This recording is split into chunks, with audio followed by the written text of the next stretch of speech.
Waouh, quel temps magnifique! Un bon mois d'octobre breton. On va aller se mettre à l'abri. Et puis on va voir ensemble qu'est-ce qu'on fait au mois d'octobre dans le potager.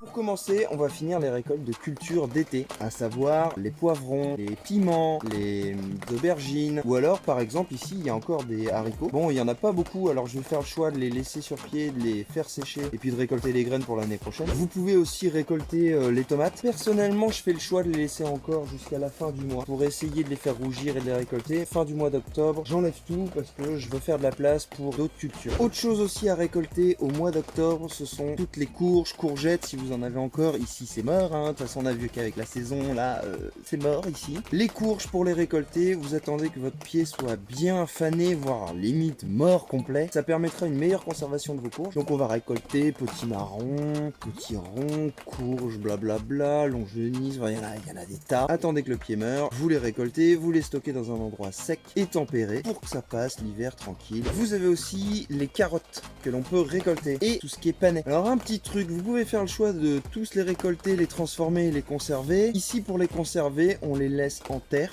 ça se conserve très bien. Faut juste penser un peu à les protéger l'hiver si vraiment il fait très froid, s'il y a des gelées. Bon, en Bretagne ça va, ça passe. Sans rien, ça passe. Du coup, nous, notre garde-manger, il est à l'extérieur. Quand on a envie de manger des carottes, on va prendre ce dont on a besoin pour le repas. Pareil pour les panères, on va prélever que ce dont on a besoin pour manger là, maintenant, à l'instant T. Une méthode de conservation, la plus simple possible. On va parler d'abord plantation. Vous pouvez penser déjà à tout ce qui est arbres fruitiers. Je vois deux raisons principales de le faire. C'est un, déjà, en cette saison, il y a énormément de disponibilité. Donc vous allez pouvoir trouver vraiment ce que vous voulez. Et deux, si vous plantez maintenant vos fruitiers, ils auront tout l'hiver pour s'adapter à votre sol, s'enraciner tranquillement. Et au printemps, ça va exploser. Pour moi, c'est la meilleure saison pour les planter. Donc allez-y. Pour continuer dans les plantations, vous pouvez y aller avec les oignons rouges d'hiver. Vous pouvez aussi y aller avec les échalotes grises. Aujourd'hui, nous on va pas mettre ça, on va s'occuper de planter de l'ail blanc. On va le mettre maintenant, il va rester tout l'hiver dans notre sol et on va le récolter que en juillet l'année prochaine. Donc prévoyez un emplacement où vous n'aurez pas besoin de revenir ou quoi que ce soit parce que ça reste en place très longtemps. C'est pas très compliqué. Déjà, la priorité pour l'ail blanc, c'est d'avoir un sol très drainant sur environ 20 cm d'épaisseur. Alors il y a deux techniques. Soit vous travaillez votre sol et puis vous l'arrosez pas trop, il faut vérifier que ce soit bien drainé. Soit vous faites une petite butte de 10 cm. Si à l'inverse d'ici votre terre elle est un peu argileuse et compacte, vous pouvez y ajouter du sable, ça va augmenter son effet drainant. Il faut bien enlever tout ce qui est cailloux et racines. On plante les cailloux tous les 10 à 15 cm et à peu près 3 à 4 cm de profondeur. Attention, il y a un sens pour les mettre, ça paraît logique.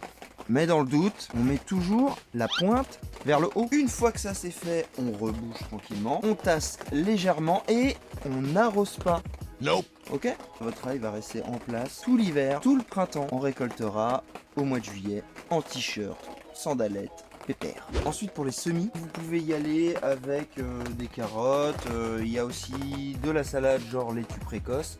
On peut aussi mettre des petits pois ronds. Alors attention, pas les fripés mais les ronds pour une récolte au printemps. Je suis pas trop fan de faire ça parce que je sais pas comment l'hiver va se passer ici. Donc je préfère semer tranquillement mes petits pois au printemps. Mais vous pouvez quand même le faire. Un semis qu'on va voir ensemble aujourd'hui, c'est l'épinard d'hiver. Ici on va en mettre cette année au potager, même si je suis un des seuls dans la famille à l'aimer. C'est pas grave, je vais en mettre parce que j'ai envie.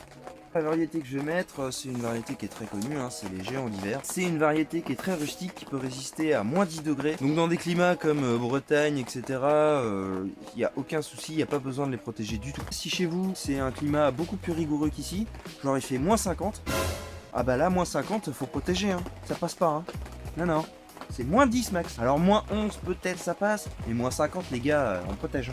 C'est un semis que j'aime appeler classique. On va légèrement préparer le sol. Les graines sont assez grosses, donc moi j'aime bien le faire graine par graine. On va venir les mettre à environ 15 cm les unes des autres, à 1 voire 2 cm de profondeur maximum. Et puis on rebouche et on vient tasser légèrement à la main. Cette fois-ci, on va arroser.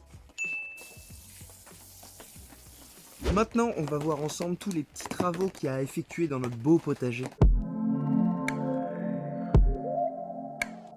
Il y a un truc à savoir, pour la division de la rhubarbe, il y a 2 saisons pour le faire. Au printemps, quand elle commence à sortir, à bourgeonner, mais on peut aussi le faire à l'automne. Et ben c'est maintenant que ça se passe. Il n'y a rien de très sorcier, vous dégagez aux alentours, vous prenez une bêche qui coupe bien, vous le coupez en deux, vous laissez une moitié sur place et l'autre moitié, vous allez la mettre là où vous voulez. Vous aurez divisé votre rhubarbe en deux. Je pense que ça d'ailleurs, on en fera une petite vidéo quand les pieds seront suffisamment gros. Au moins, on a le visu, on le fait, on reproduit, tac tac, fini, hop, terminé.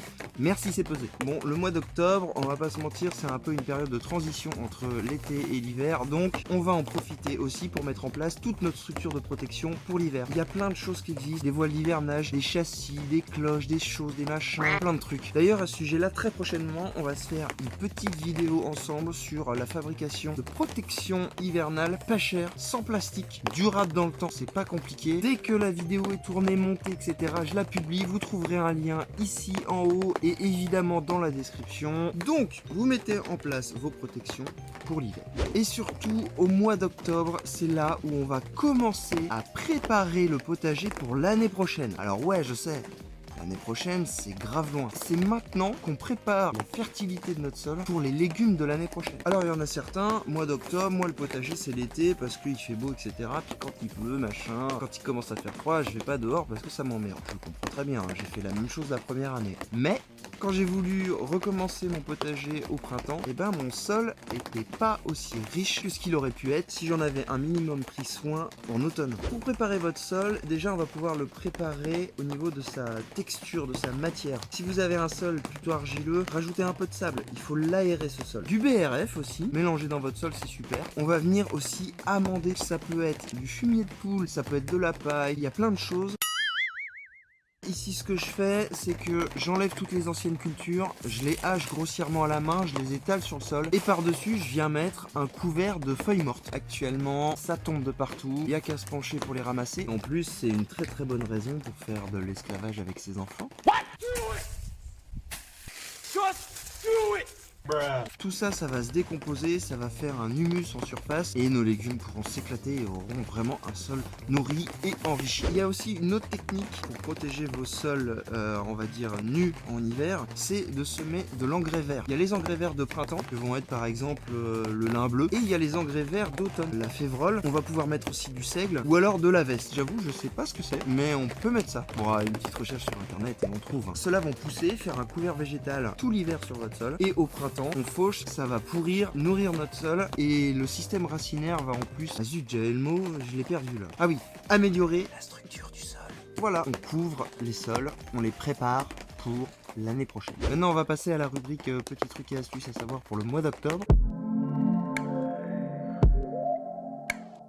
Quelque chose qui peut paraître anodin mais important, si jamais il fait doux et que le temps est plutôt ensoleillé, pensez à ouvrir vos châssis et vos serres parce que ça peut vraiment monter très haut en température. Les plantes elles vont pas aimer cette variation entre la nuit où il fait peut-être 7 degrés et la journée où il va faire 35 dans votre serre. 35 j'exagère peut-être un peu mais bon, comprenez le délire. Un petit truc aussi pour vos légumes déjà en place, si jamais vous avez des problèmes de limaces, vous pouvez semer du cerfeuil tout autour de vos plants. Les limaces elles détestent ça, elles vont faire ouah, mon dieu, du cerfeuil. Pas bien, moi je commence à craquer. Cerfeuil autour de vos plants. Si jamais vous voulez continuer un peu sur la chaîne, je vous mets 2 petites vidéos ici. Le petit cercle avec ma tronche. Si le cœur vous en dit de rejoindre le club, eh ben il n'y a qu'à cliquer dessus, hein, c'est pas compliqué. Je vous donne rendez-vous donc la semaine prochaine. Passez une excellente journée. Le plus important, prenez soin de vous. Ciao. N'importe quoi.